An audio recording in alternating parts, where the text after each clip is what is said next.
Welcome all of you in this YouTube channel, English Club with Dr. Puneet Dubey. You are watching a video on a historical play of G.B. Shah, Saint John, written in 1923, जो एक France की किसान लड़की zone of arc 15वीं शताब्दी की है कहानी। उसके ऊपर संतों की आवाज़ सुनकर एक सैन्य कमांडर के रूप में उभर करके सामने आती है। उसी के ऊपर यह आधारित है। यह नाटक न्यूयॉर्क शहर के गैरिक थिएटर में प्रदर्शित किया गया। Now let us start. First of all, it is an historical play. Events are written about 15th century French military figure Joan of Arc. This play reflects Shah's belief that the people involved in Joan's trial acted according to what they thought was right. Main characters: Joan of Arc, Maid of Orleans; Robert de Baudricourt, a nobleman, has soldiers and weapons who helped Joan Arc. The Dauphin, he was about to sit on French throne. The Earl of Warwick, the English Earl in charge of the English force. Bertrand de Poligny, Polly नाम होता है. One of Joan's first converts, he aids Joan in getting an audience with Robert de Baudricourt, and he later rides with her in the Battle of Orleans. Bertrand de Poulengy Joan के पहले धर्मांतरित लोगों में से एक। वह zone को Robert D बैड्रिकोट से मिलने के लिए मदद करता है और बाद में वह ऑर्लियंस की लड़ाई में उसके साथ जाता है। The archbishop of Reims, Reims का आर्कबिशप होता है। The churchman who at first sees Joan as a pious and innocent girl who is in close service with God. Reims का आर्कबिशप है पादरी जो सबसे पहले जोन को एक पवित्र और मासूम लड़की के रूप में देखता है जो ईश्वर की करीबी सेवा में होती है।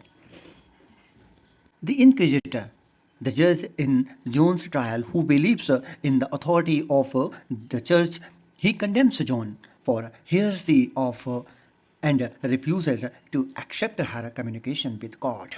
जॉन के मुकदमे में न्यायाधीश जिज्ञासु जो चर्च के अधिकार में विश्वास करता है वह जॉन को विधर्म के लिए दोषी ठहराता है और ईश्वर के साथ उसके संचार को स्वीकार करने के लिए इनकार भी कर देता है। De Estivet, the prosecutor against Joan who uses legalism to build his case. एक कैरेक्टर होता है डी एस्टिवेट, जॉन के खिलाफ अभियोक्ता जो अपने मामले को बचाने के लिए विधिवाद का प्रयोग करता है। Next character Corsells, a young priest who helps compile charges against John. Jean de Dunois, a strong soldier who John encourages to attack the English. एक कैरेक्टर होता है जीन जे डुनोइस, एक मजबूत सैनिक जिसे जोन अंग्रेजों पर हमला करने के लिए प्रोत्साहित करती है। यहाँ से स्टार्ट होता है। Joan, a simple peasant girl, claims to experiences visions of Saint Margaret, Saint Catherine, and the Archangel Michael, which she says were sent by God to guide. Zone एक साधारण किसान लड़की संत मार्गरेट, संत कैथरीन, महादूत माइकल के दर्शन का अनुभव करने का दावा करती है जिसके बारे में वह कहती है कि उन्हें मार्गदर्शन करने के लिए ईश्वर ने भेजा है। Robert de Baudricourt complaints about the inability of the hens on his farm to produce eggs. Robert de Baudricourt अपने खेत पर मुर्गियों के अंडे देने में असमर्थता के बारे में शिकायत करता है। John claims that her voices are telling to her to lift the siege of Orleans and to allow her several of his men for the purpose. John का दावा है कि उसकी आवाज़ें उसे ऑर्लियंस की घेराबंदी हटाने और इस उद्देश्य के लिए अपने आदमियों को अनुमति देने के लिए कर रही हैं। John also says that she will crown the Dauphins in Reims Cathedral. John कहती है कि वह रेन्स कैथेड्रल में डॉफिन का ताज पहनेगी। John also says that she will crown the Dauphins in Reims Cathedral. Baudricourt ridicules John, but his steward feels inspired by her words. The nature helps everybody to understand John is divine, but clergyman thinks she is a witch. इस बात पर बॉड्रिकोट जो होता है वो John का उपहास करता है, लेकिन उसके प्रबंधक को उसके शब्दों में प्रेरणा मिलती है। प्रकृति सभी को यह समझने में मदद करती है कि जॉन दिव्य है, लेकिन पादरी सोचता है कि वह एक चुड़ैल मात्र है। बॉड्रिकोट begins to feel the same sense of inspiration and gives this consent to Joan. Baudricourt को प्रेरणा की वही भावना महसूस होने लगती है और वह जॉन को यह सहमति दे देता है।